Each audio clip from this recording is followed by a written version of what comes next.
গত কয়েকদিন আগে সাংবাদিকরা আমাকে প্রশ্ন করছে, দাদা পশ্চিমবঙ্গ সরকার যে নীল ড্রেস দেয় স্কুলের, সেই ড্রেস পরে কয়েকটা ছাগল মাঠের মধ্যে ঘুরে বেড়াচ্ছে। দাদা কি হচ্ছে এটা? আমি বললাম কি হচ্ছে?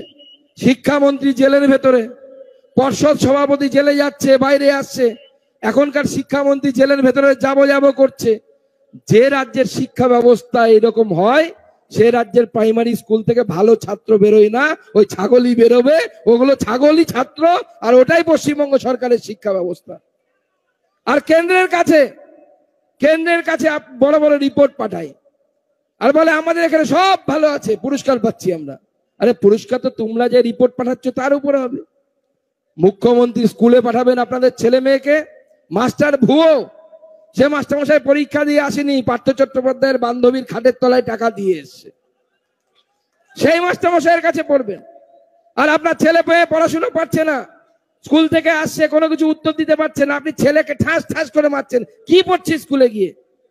আরে থাপ্পড়টা যদি মারতে হয় মমতা বন্দ্যোপাধ্যায়ের গালে মারুন, কারণ সে আপনার শিক্ষা ব্যবস্থাকে ধ্বংস করেছে।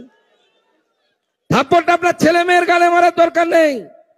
থাপ্পড়টা যদি মারতে হয় মমতা বন্দ্যোপাধ্যায়ের গালে মারবেন, সে আপনার ছেলে মেয়ের জন্য যে শিক্ষা ব্যবস্থা, সেই সরকারি শিক্ষা ব্যবস্থাকে ধ্বংস করে দিয়েছে, বিনষ্ট করে দিয়েছে। আর এখানে তো চোরেদের রাজারা বসে আছে, বঙ্কিম হাজরা, মন্টুরাম পাখিরা, কি আরো নাম বলবো নাকি? কেউ নিজে নিজে খাচ্ছে, কেউ আবার জামাই সহায়তে খাচ্ছে, হ্যাঁ জামাইকে নিয়ে খাচ্ছে। তবে চিন্তা নেই, যত চোরই আছে সব চোরেদের ব্যবস্থা হবে। ছোট চোরগুলোকে আপনারা এখান থেকে ব্যবস্থা করবেন, বড় চোরগুলোর জন্য আমরা আছি, আমরা দিল্লির সাথে কথা বলে বড় চোরগুলোর ব্যবস্থা করব। কিন্তু কোনো চোর ছাড়া পাবে না।